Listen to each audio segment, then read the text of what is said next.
જૂનાગઢમાં ગિરનાર રોપવે 8 દિવસ બંધ રહેશે। 2 જૂનથી 10 જૂન સુધી બંધ રહેશે। ઉલ્લેખનીય છે કે વાર્ષિક મેન્ટેનન્સને લઈને રોપવે સેવા બંધ રાખવાનો નિર્ણય લેવામાં આવ્યો છે। યાત્રિકોની સુરક્ષા અને સુવિધાને ધ્યાન રાખીને હાથ ધરાશે કામગીરી। તારીખ 11 જૂન 2026 થી ગિરનાર રોપવે સેવા ફરી શરૂ થશે। તો 8 દિવસ બંધ રહેશે। 2 જૂનથી 10 જૂન સુધી રોપવે સેવા બંધ રહેશે। અમર બખાઈ જોડાયા છે વધુ માહિતી આપવા માટે। અમર, શું વધુ વિગત સમગ્ર મામલે? ચોક્કસ કે જે રીતે ગિરનાર રોપવે છે તેને વાર્ષિક મેન્ટેનન્સની કામગીરીને લઈને 8 દિવસ બંધ રાખવાની છે તે જાહેરાત કરવામાં આવી છે। આ વાર્ષિક મેન્ટેનન્સની કામગીરી અને લઈને જે યાત્રિકોની સુરક્ષા અને સુવિધાઓને ધ્યાનમાં રાખી દર વર્ષે આ કામગીરી છે તે કરવામાં આવતી હોય છે। તેની ટીમ છે તે બહારથી આવતી હોય છે અને તે પહેલા તે લોકોને સમય અને બધું નક્કી થઈ જતું હોય છે અને તેને લઈને હવે જાહેરાત કરાઈ છે કે 8 દિવસ છે આ ગિરનાર રોપવે બંધ રહેશે। 2 જૂનથી 10 જૂન સુધી અને 11 જૂનથી રાબેતા મુજબ રોપવે શરૂ થઈ જશે। હાલ વેકેશનનું સિઝન છે એટલે કે પ્રવાસીઓનો ધસારો છે, પરંતુ પ્રવાસીઓ રોપવેની મજા 2 જૂનથી 10 જૂન સુધી નહીં માણી શકે। તેમને સીડી ચડીને ગિરનાર જવું પડે। જી બિલકુલ અમર, આભાર સમગ્ર માહિતી બદલ। તો 2 જૂનથી 10 જૂન સુધી રોપવે સેવા બંધ રહેશે।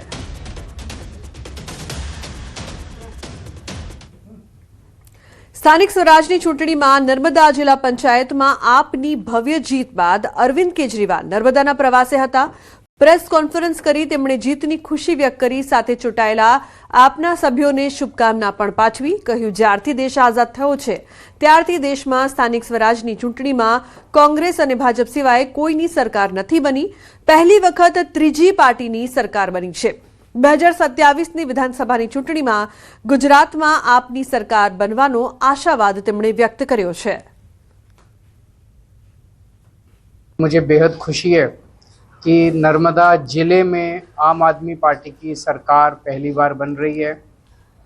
फिर जब से देश आज़ाद हुआ है तब से लेके आज तक गुजरात में जिला स्तर पे कांग्रेस और बीजेपी के अलावा किसी की सरकार नहीं बनी।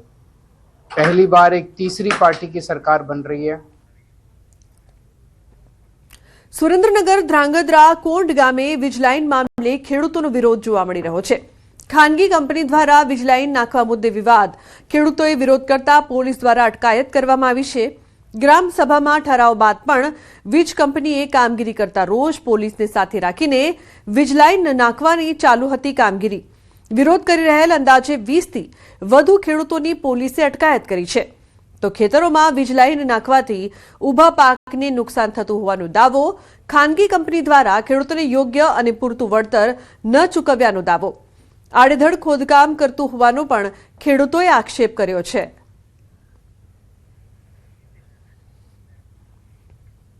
બનાસકાંઠા જિલ્લા પંચાયત હસ્તક વહીવટી તંત્ર દ્વારા તાજેતરમાં જ 325 જેટલા તલાટીઓની સામૂહિક બદલીઓ કરવામાં આવી છે। સામૂહિક બદલીઓને લઈને મોટો વિરોધ ફાટી નીકળ્યો છે। જિલ્લામાં 200 જેટલા તલાટીઓએ બદલી પ્રક્રિયામાં ભારે અન્યાય અને વહાલા દ્વાલાની નીતિ અપનાવાઈ હોવાના ગંભીર આક્ષેપો કર્યા છે અને હવે આ મામલો જિલ્લા પંચાયત પ્રમુખ સુધી પહોંચી ગયો છે। ઉલ્લેખનીય છે કે સામૂહિક બદલી માટે તંત્ર દ્વારા ઓનલાઈન અરજીઓ મંગાવવામાં આવી હતી। તલાટીઓનો આક્ષેપ છે કે ગૂગલ લિંકમાં તેઓએ જે ભલામણો, રજૂઆતો અને વ્યાજબી માંગણીઓ કરી હતી તેને તંત્ર દ્વારા સદંતર ધ્યાને લેવામાં આવી નથી।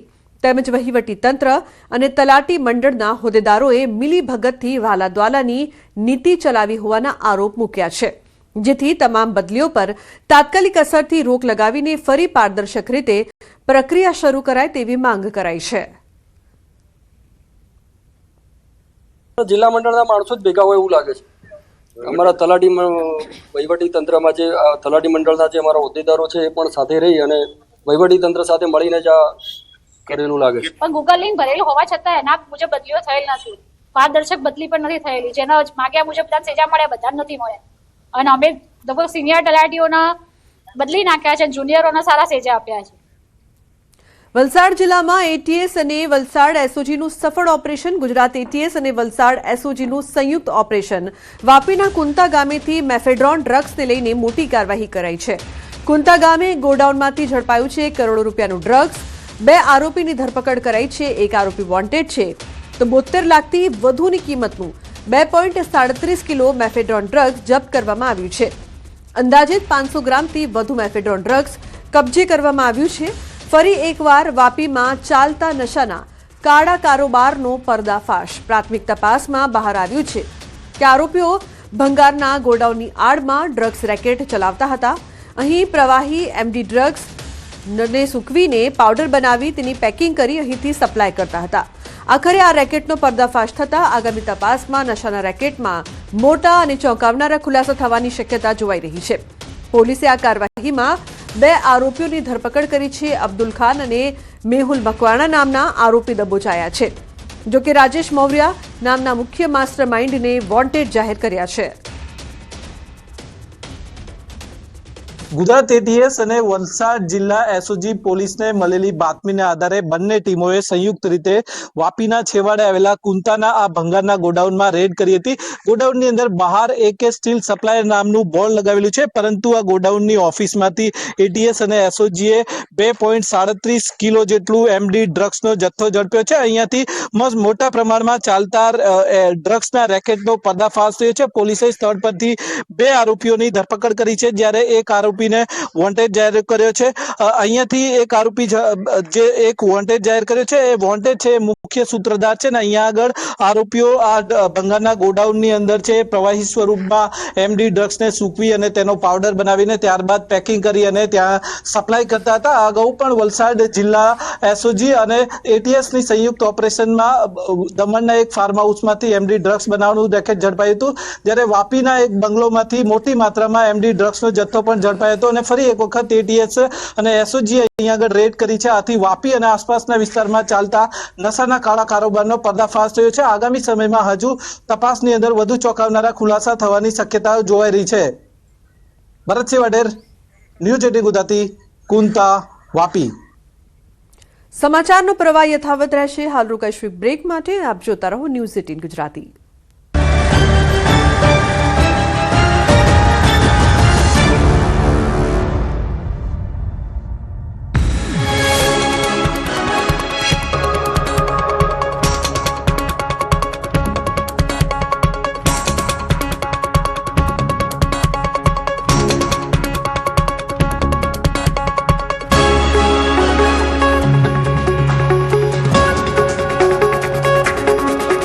સુડતાલીસ આગાહીકારોએ 10 થી 12 આની વર્ષ રહેવાની સંભાવના વ્યક્ત કરી. જૂન મહિનાના બીજા સપ્તાહમાં વરસાદનો વિધિવત પ્રારંભ થશે.